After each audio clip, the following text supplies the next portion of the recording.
Hello, my dear ones. It's me again, your legendary grandma, ready to share one of my many not-so-ordinary dating stories. But don't worry, this isn't the weirdest or the funniest one, oh no, there are plenty more of those coming up. But I promise you, this one is quite the adventure. Picture this, me, a zookeeper, and penguins. Yes, you heard that right. Penguins. Now, I thought it would be a calm, quiet date, a little stroll through a lovely animal sanctuary, maybe some tea, some nice conversation, and certainly no penguins involved. But as usual, life had other plans. You see, when you're a woman of my age, you've had your fair share of interesting encounters, but this one? This one was truly something else. I never imagined that I'd end up having a date surrounded by animals, picking up my ice cream cone only to have a penguin try to steal it. So, grab a comfy seat, a cup of tea, and get ready to hear how things went a little off track. I'll tell you exactly how I ended up on a date with a zookeeper and how my date with him and his penguin buddies turned into an adventure I won't soon forget. It all began in a cozy cafe on a lazy Wednesday afternoon. The kind of day where the sun shines just enough to make you feel warm, but not too hot to make you want to run for cover. I was seated by the window, sipping my usual chamomile tea, minding my own business and thinking about how the world sometimes felt like it was passing me by. But that's when he walked in. He wasn't exactly the kind of man you'd see in the movies, tall, dark, and mysterious. No, this was the kind of man who caught your attention not because of his looks, but because of his charm. He had that approachable vibe, the kind that made you feel like he could start a conversation with a rock and get it to laugh. His name was Ted. He had that warm smile and those soft eyes that immediately made you feel at ease. I could tell he was the type of man who made everyone feel like they were the most important person in the room. And let me tell you, there's nothing wrong with that. He sat down at a table across from me, and after a few awkward moments of eye contact, he finally spoke. "I couldn't help but notice you're drinking chamomile tea too," he said with a smile. "I guess that makes us tea twins?" Well, I couldn't resist.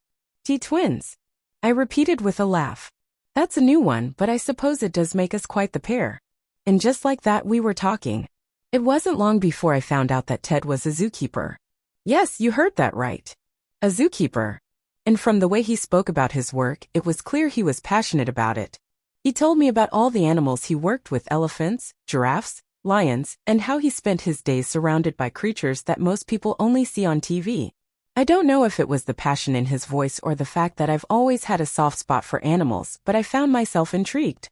And then came the invitation. "I know this may sound a little forward," he said, "but how about we go on a date? I'd love to show you something special." Now, don't get me wrong, I've been on my fair share of dates.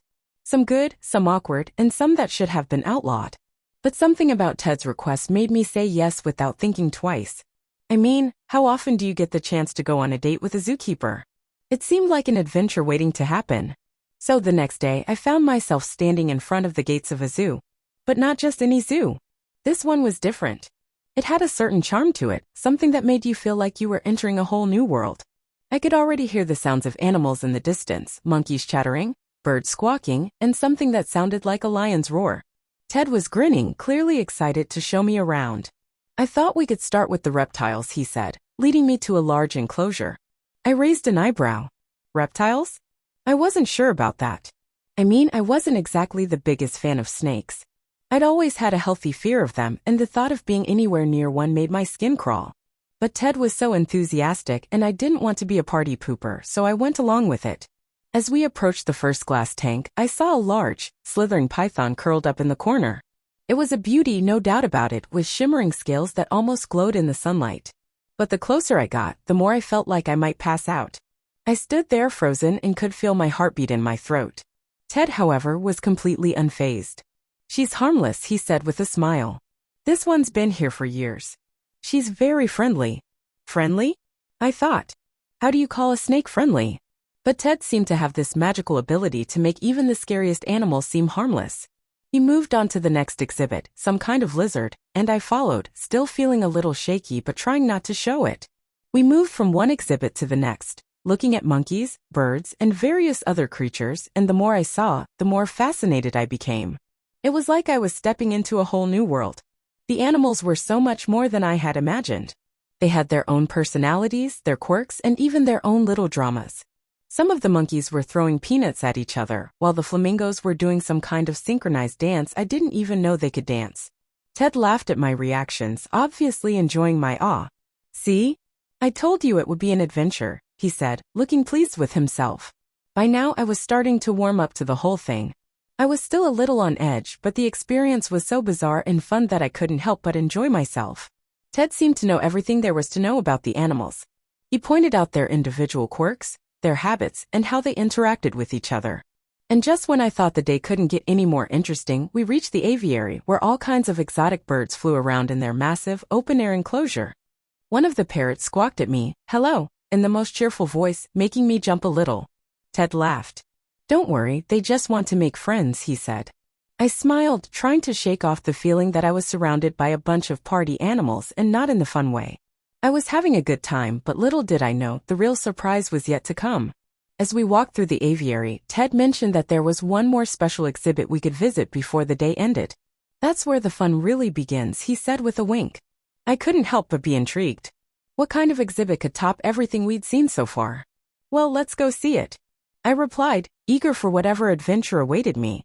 But as we walked toward the next exhibit, I had no idea just how wild the day was about to get. Now, where did I leave off? Ah yes, Ted gave me that mysterious wink and said, "That's where the fun really begins." And let me tell you, when a zookeeper says that, you better brace yourself. We turned down a quieter path in the zoo, away from the crowds and cotton candy stands. The sounds of monkeys screeching and parrots gossiping faded behind us. The air grew cooler and I noticed a distinct smell. Not unpleasant exactly, but very penguin-y, a mix of salty fish, wet feathers, and questionable decisions. Ted stopped in front of a large sign that read, "Penguin Point, staff only beyond this gate." He looked at me, grinning like a mischievous schoolboy. "Technically, I'm not supposed to bring guests in here. But technically, you're not just a guest. You're you." I laughed. "Oh, flattery and fishy smells, how can a lady resist?" He pushed the gate open, and we stepped into what felt like a completely different world. The temperature dropped instantly. The enclosure was massive, full of icy rocks, little man-made waterfalls, and a lot of penguins. Big ones, tiny ones, some waddling like tipsy toddlers, others diving like professionals into the chilly water. And all of them making the most ridiculous honking noises I've ever heard. And then I saw them, a horde of them waddling directly toward us like a tiny tuxedoed army. One bold fellow broke away from the pack and came straight to my feet. He stared up at me with what I swear was judgment in his beady little eyes. "He likes you," Ted said, crouching down beside the bird. "This is Kevin. He's got attitude." Kevin pecked my shoe. "I can see that," I muttered. Suddenly, another penguin jumped into a nearby puddle, splashing both of us. I gasped. It wasn't the cleanest water, but Ted just laughed. "They're playful. Be careful, they love zippers, shiny earrings, and chaos." As if on cue, something tugged at my vest. I turned around, 3 penguins were gnawing on my zipper. I yelped and spun like a disco ball, trying to shoo them away while not slipping on penguin poop, which, let me tell you, was everywhere. One of them squawked indignantly and ran off with what appeared to be a button from my sleeve. "Just ripped it clean off. Bold little criminal." "I think I'm being mugged," I shouted, half laughing, half panicking. Ted was doubled over in laughter. "You're a hit," he managed between giggles. "They've adopted you. Welcome to the colony."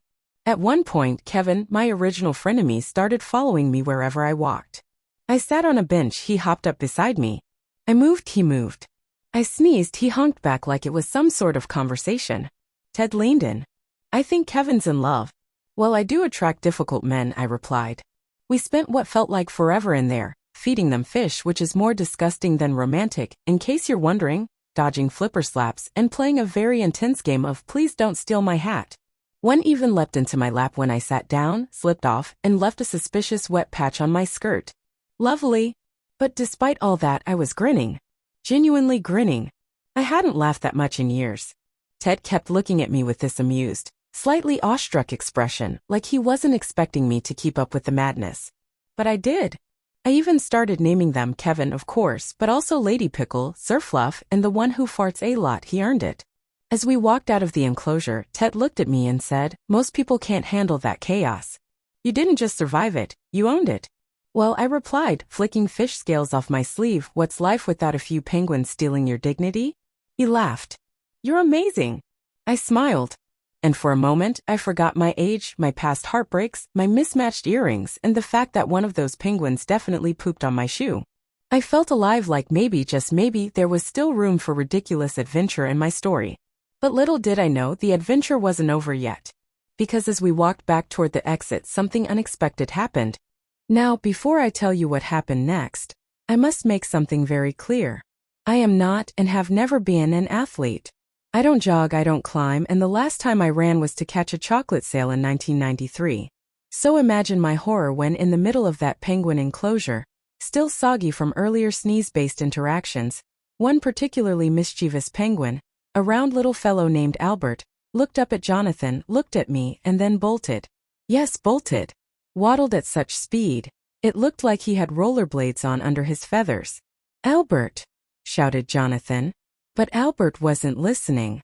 Albert was gone, slipping out through the gate that one of the staff had forgotten to latch properly. Now, most people, sane people, would have stayed put and let the zookeepers handle it. But not me. No. I had just spent 20 minutes building a relationship with that penguin. He had pecked my buttons, sneezed on my boots. We had bonded. I couldn't just let him get run over by a golf cart, or wander into the lion exhibit. So, fueled by adrenaline, fishy air, and mild indignation, I ran. Or, what I call running. It was more like an aggressive shuffle with flailing arms and a series of dramatic gasps. "Albert!" I yelled, chasing after his little bobbing backside as he waddled through staff corridors like he was leading a guided tour. Behind me, Jonathan was calling my name, the zookeepers were shouting into walkie-talkies, and somewhere an alarm began to sound, a literal zoo-wide alert that said, "I kid you not. Code feather." I repeat, code feather. Penguin on the loose. People stared. Children cheered. A woman spilled her lemonade and screamed. And there I was, a 72-year-old grandmother, hair askew, floral blouse flapping in the wind, rubber boots squeaking on linoleum, chasing after a penguin like my bingo winnings depended on it.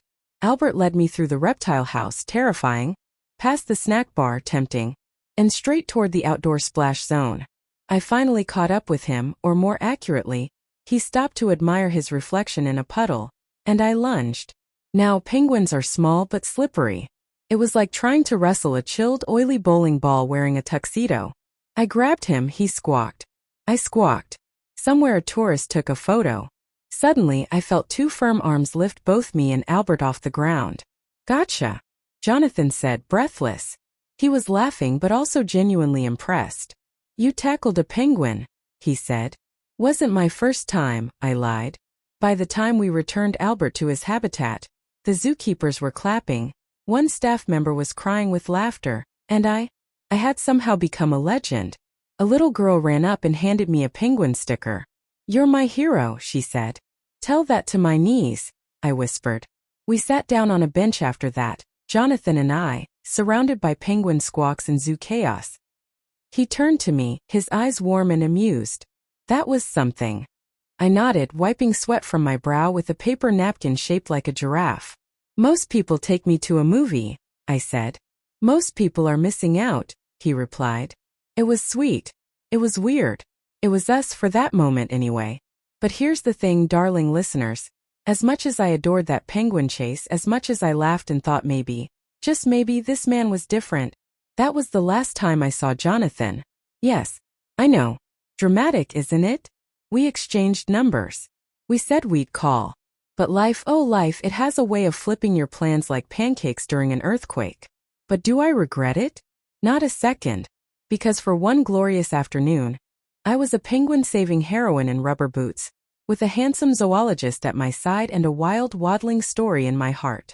And honestly, that's more romantic than most of my dates that ended with someone complaining about the soup. Let me tell you something, darling, I've survived a runaway camel, I've chased penguins in rubber boots, and I once dated a man who insisted on bringing his emotional support cactus to dinner. But nothing, I repeat, nothing prepared me for the text. Yes, the text. You see, the day after our adventure at the zoo, I woke up with sore legs, sore arms, and a penguin sticker still stuck to my butt. I made tea. I hummed a little. I even started Googling, what do zoologists like as gifts? Spoiler, not penguin-shaped mugs. Apparently that's considered cliché. I was feeling hopeful, you know? Like maybe this date wasn't a disaster. Like maybe this Jonathan fellow, with his kind eyes and his animal facts and his arms strong enough to lift me and a penguin simultaneously. Maybe he was the one? And then it came. A text. Just a few lines. Not even a proper paragraph. Hey Margaret. Yesterday was wild. You're amazing. But I think I'm not really in the right place for dating. Hope you understand. Stay legendary. Stay legendary. He dumped me with a meme-worthy sign-off. And used the laughing emoji. The laughing emoji. I stared at my phone like it had personally slapped me. And you know what I did? I poured myself more tea, found the last 2 cookies in the tin, and whispered, "Your loss, Jonathan. Your loss." I spent the rest of the day sulking fabulously. I wore my fluffiest slippers and my angriest lipstick, the red one labeled Dangerous Grandma. I played sad French music even though I don't speak French. I dramatically opened my window like in old movies and gazed into the distance, only to be hit in the eye with a rogue leaf. But listen, darling, here's where it gets interesting. A few days later, I received a package. Now, I hadn't ordered anything unless I'd accidentally bought cheese at 2 a.m. Again, it happens. No name on the label. No return address. Just one sentence written in Sharpie on the box. For the bravest woman I know. Naturally, I assumed it was either a secret admirer or a cursed item from a forgotten eBay bid. I put on gloves, safety first, made myself a strong tea, and opened it. Inside? A pair of brand new rubber boots. Penguin patterned. Size 6. And a small note that said, "Keep chasing the wild things. J." I didn't know whether to cry, laugh, or write a passive-aggressive poem about ghosting. So I did all 3. Then I wore the boots to the post office just to feel powerful. Here's the thing, dear viewer, sometimes love comes at you like a runaway penguin and vanishes just as quickly. Sometimes men don't call. Sometimes they send boots. But every date, even the messy, silly, mildly humiliating ones, leaves you with something. A memory. A lesson. A good story. And if you're lucky, a pair of really cute boots. So yes, maybe Jonathan wasn't my forever. Maybe he was just a chapter. But it was one heck of a chapter. And me? I'm still here. Still legendary. Still wearing lipstick like armor. Still believing the next adventure and the next love story might be waiting around the corner or behind a gift shop at the flamingo pond. Stay tuned, darlings. Because the search continues. And the next date? Oh ho ho, you'll want popcorn for that one. And darlings, don't forget. If you laughed, blushed, or nearly spit out your tea during this episode, hit that like button, it makes my wrinkles feel worth it. Subscribe so you don't miss my next ridiculous romantic misadventure. And ring that bell because I might fall in love again at any moment. Possibly with a magician or a man who owns too many cats. Who knows? From me, you're slightly dramatic but always fabulous. Legendary Grandma. Until next time, keep chasing the penguins and the magic.